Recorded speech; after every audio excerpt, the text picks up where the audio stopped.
Dans cette vidéo, je vais vous partager la performance de mon portefeuille en bourse depuis que j'investis en mai 2021 jusqu'à aujourd'hui en février 2025. Nous allons voir d'abord ma performance, la performance par rapport au S&P 500, au CAC 40 et même au Bitcoin à la fin de la vidéo, et la répartition exacte de mon portefeuille en toute transparence. Donc la performance de mon portefeuille à aujourd'hui est de 108%. Ce qui représente à peu près 21,6% en moyenne. Donc comment j'ai réussi à faire cette performance? Eh bien, ma stratégie repose en 3 temps. Le premier temps, c'est d'analyser plus de 1600 entreprises chaque année, d'analyser leur bilan comptable, leur flux de trésorerie, etc. sur les 10 dernières années, afin d'émettre une note pour chaque entreprise et de n'investir que dans les entreprises les plus saines, celles qui ont plus de 8,6 sur 10, donc ce qui représente à peu près 17 sur 20. Et dans toute cette analyse, je n'en sélectionne que 25, vraiment les meilleurs des meilleurs. Et après, donc, je les mets dans ma watchlist, et en fonction du prix de l'action chaque mois, étant donné qu'il y a des fluctuations, eh bien je n'investis que dans une entreprise, celle qui représente la meilleure opportunité du moment, celle qui représente le meilleur moment pour acheter. Et donc cette stratégie ne repose pas sur le trading, mais repose vraiment sur une analyse complètement rationnelle de ses choix.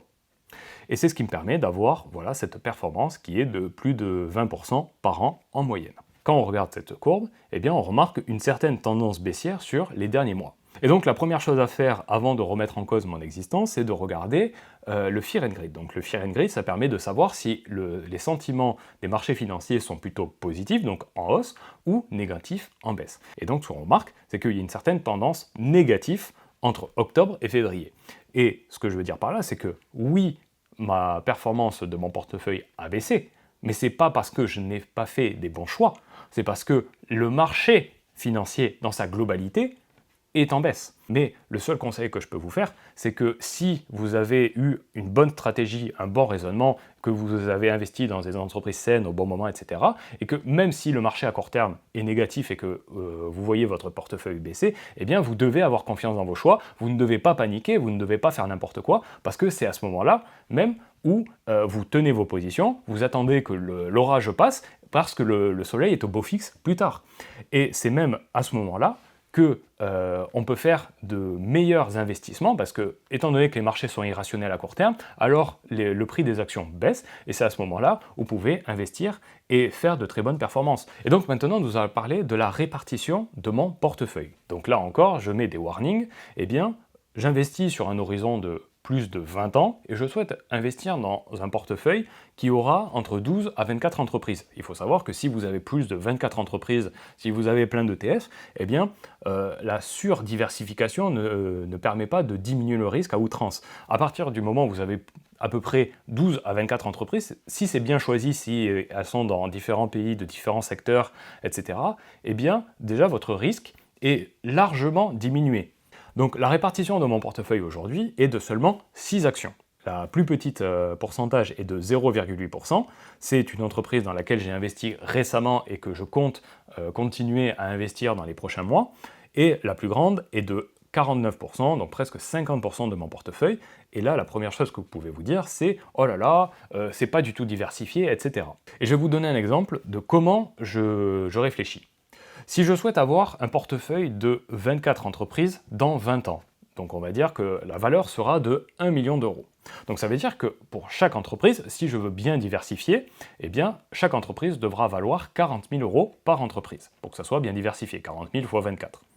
Mais si aujourd'hui, les 50% de mon portefeuille vaut 1 000 euros, alors il n'y a pas de diversification à outrance, puisque au final, je souhaite avoir maximum 40 000 euros par entreprise.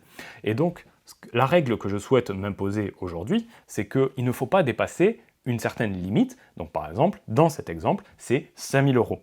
Pourquoi? Parce que 5 000 euros, sur 20 ans, ça peut faire à peu près x6, x7, x8 si vous avez 10 à 12% par an. Et donc, c'est le quota à ne pas dépasser aujourd'hui. Et donc c'est pour ça que j'ai une entreprise qui a plus de 50% de mon portefeuille, parce que je suis rentré au bon moment et parce que c'était une excellente opportunité, et que ce n'est pas grave si ce n'est pas très bien diversifié aujourd'hui, parce que je compte bien le diversifier demain. Et c'est ça le plus important. Est-ce que vous êtes un investisseur à long terme ou est-ce que vous êtes un investisseur à court terme?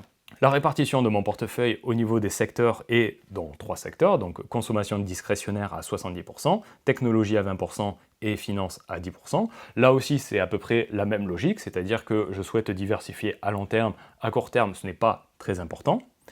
Et au niveau des pays, je suis à 95%, 96% même au niveau des États-Unis et 4% au Danemark. Donc là encore, quand j'analyse plus de 1600 entreprises chaque année, je le remarque et c'est de façon intraitable étant donné que c'est tout le temps les mêmes ratios. Et d'ailleurs, si vous n'avez pas vu ma vidéo sur les ratios que j'analyse, eh bien vous pouvez la voir ici.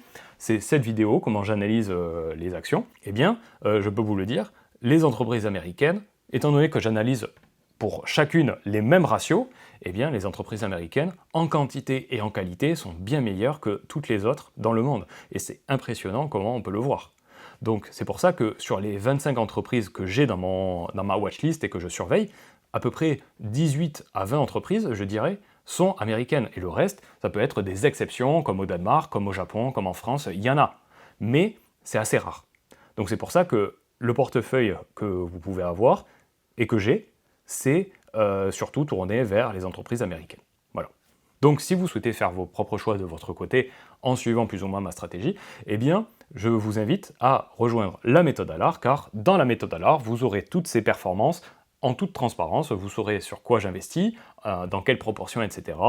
Et ça vous permettra de vous inspirer dans vos choix d'investissement. Je ne vous dis pas de me copier, mais plutôt de vous inspirer. Et maintenant, dans un dernier temps, on va parler de la performance du Bitcoin par rapport à ma méthode. Et la question que vous pouvez vous poser, c'est est-ce qu'on a vu là sur les derniers mois qu'elle a énormément augmenté? Est-ce que c'est un bon investissement d'investir dans le Bitcoin? Donc déjà, la première chose que je fais moi personnellement pour raisonner, c'est quelle est la performance du Bitcoin par rapport à ma stratégie en bourse. Eh bien, on remarque que depuis mai 2021, le Bitcoin a réussi à faire une performance de 99%, ce qui est très bien. Mais je remarque aussi que ma performance à la date du 4 février, c'est aujourd'hui où on enregistre, eh bien, ma performance est de 102%. C'est ça que je souhaite vous transmettre, c'est que on pense que investir dans la crypto-monnaie, ça va vous permettre d'augmenter votre rentabilité. Vous prenez plus de risques, mais vous permet d'avoir plus de rentabilité. Mais quand on regarde, au final, oui, c'est sûr que si vous aviez investi dans le Bitcoin en 2007, c'est sûr que c'est exceptionnel, vous aurez dû investir.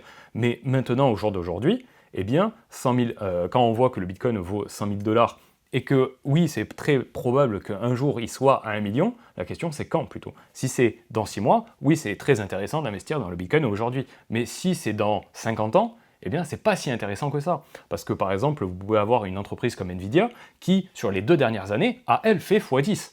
Clairement. Et pourtant, c'est la plus grosse capitalisation et pourtant, c'est pas une start-up. Donc, ce que je veux dire par là, c'est que investir en bourse, ça va vous permettre d'avoir aussi une très bonne rentabilité et même de battre les crypto-monnaies si vous savez ce que vous faites, avec beaucoup moins de risques. Donc voilà, si vous souhaitez en savoir plus sur ma stratégie, si vous souhaitez la dupliquer, eh bien je vous invite à rejoindre la méthode ALAR et je vous dis à bientôt.